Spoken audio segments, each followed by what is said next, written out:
নমস্কার বন্ধুরা, রান্নার রং বাড়িতে সকল বন্ধুদের স্বাগত জানিয়ে আজকে আবার একটা নতুন রেসিপি নিয়ে এসেছি। আজকের রেসিপিটা কিন্তু একবারে গরম ভাতের প্রথম পাত কিন্তু একবারে জমে যাবে। তো চলুন আজকে বানাবো কুমড়ো পাতার রেসিপি। তো কুমড়ো পাতার কি করব, আজকে বানাবো কুমড়ো পাতার ভর্তা। চলুন, এই যে বাজার থেকে শাক কিনে নিয়ে এসেছি। তো এই পাতাগুলোই ডাঁটি থেকে ছাড়িয়ে নেব। প্রথমে যেগুলো ভালো পাতা সেগুলো নেব, বাকিগুলো যেগুলো একটু বুড়ো হয়ে গেছে সেগুলো নেব না। তো পাতাগুলো বেছে নিয়েছি, এবার এগুলোকে কেটে জলে ধুয়ে নেব। তো চলুন, আমার তো ধোয়াও হয়ে গেছে আর কাটা হয়ে গেছে। এই যে আবার জলে ডুবিয়ে রেখেছিলাম, কারণ গোটা পাতাগুলো ভালো করে ধুয়ে তারপরে আমি কেটেছি। কারণ পাতার এপিট ওপিট এই যে এখন অনেক কিন্তু পোকা হয়, বর্ষাকালে পোকা হবে। তো যাই হোক, আর নিয়ে নিয়েছি এখানে পেঁয়াজ একটা মিডিয়াম সাইজের, আর রসুন আর কাঁচা লঙ্কা। তো গ্যাসে কড়াই চাপিয়ে দিয়েছি, কড়াই গরম হয়ে গেলে দিয়ে দিলাম সর্ষের তেল পরিমাণ মতো। যতটা পরিমাণ শাক থাকবে সেরকম অনুযায়ী দিয়ে দেবেন। তারপরে প্রথমেই দিলাম রসুন, পেঁয়াজ আর কাঁচা লঙ্কা। ঝালের পরিমাণ নিজেদের স্বাদ অনুযায়ী দেবেন। এখানে আমি একটা কাঁচা লঙ্কা দিয়েছি, আপনারা চাইলে একটা শুকনো লঙ্কাও দিয়ে যেতে পারেন, তাহলে কিন্তু ঝালটা খুব ভালো লাগবে। আর দিয়ে দিলাম হাফ চামচ মতো পোস্ত। এটা কিন্তু একেবারে অপশনাল, আপনারা দিতেও পারেন নাও দিতে পারেন। তো পোস্তটা দেওয়ার পর একটু ভাজা ভাজা করে নেওয়ার পর আমি দিয়ে দিলাম কুমড়ো শাকটা দিয়ে এই অবস্থাতেই আমি ঢাকা দিয়ে রাখবো। আপনারা চাইলে জল দিয়ে দিতে পারেন, তাহলে তাড়াতাড়ি হয়ে যাবে। আর যদি হাতে সময় থাকে তাহলে কিন্তু একটু ঢাকা দিয়ে দিয়ে রান্নাটা করবেন। সব রান্নাই একটু যদি ধীরে সুস্থে করা হয় কিন্তু সেই রান্নার টেস্টটাই কিন্তু অন্যরকম হয়।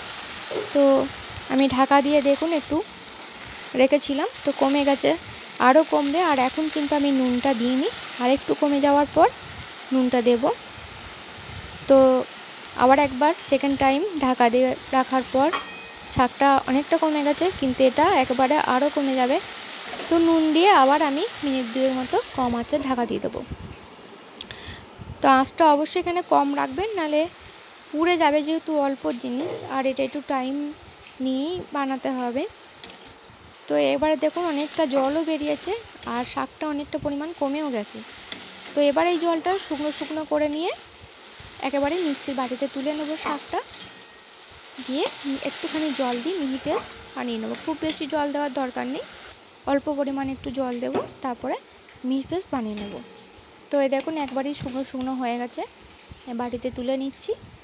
তো এটা অবশ্যই ঠান্ডা করে বাটবেন, নাহলে মেশিন কিন্তু গরম হয়ে যেতে পারে। যাই হোক, আমি এটা বেটে নিই। চলুন, তো আমার তো বাটা হয়ে গেছে। এবার আমি ওই কড়াইতেই দিয়ে দিলাম সর্ষের তেল। তবে এবারে সর্ষের তেলের পরিমাণটা একটু কম দিলাম। দিয়ে দিলাম কালো জিরে ফোড়ন, আধখানা শুকনো লঙ্কা আর একটু চিনি। এবার দিয়ে দেবো শাক বাটাটা। চিনিটা আর কালো জিরাটা একটু নেড়ে নিলাম। তো কড়াইটা যেহেতু পুড়ে যাচ্ছে তাড়াতাড়ি দিয়ে দিচ্ছি। এবার দিয়ে দিলাম শাক বাটাটা।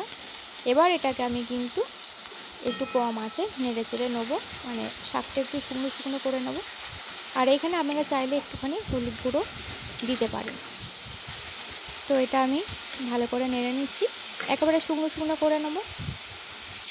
তো এবার দেখুন অনেকটাই শুকনো শুকনো হয়ে গেছে। তো এবার আমি এখানে দিয়ে দেবো কাঁচা লঙ্কা কুচনো, কারণ এখানে নুনের পরিমাণটা একটু চেক করে নেবেন। আর আমি একটু ঝাল ঝাল এটা রাখছি, তো ঝাল ঝাল খেতেই ভালো লাগে। তো আমার রেডি হয়ে গেল কুমড়ো পাতার ভর্তা। তো বন্ধুরা, আপনাদের কেমন লাগলো অবশ্যই জানাবেন। আর গরম ভাতের সঙ্গে সার্ভ করবেন, আমিও এটা গরম ভাতের সঙ্গেই সার্ভ করব। তো আপনাদের যদি ভালো লাগে ভিডিওটি অবশ্যই লাইক করবেন। সবাই ভালো থাকবেন, সুস্থ থাকবেন।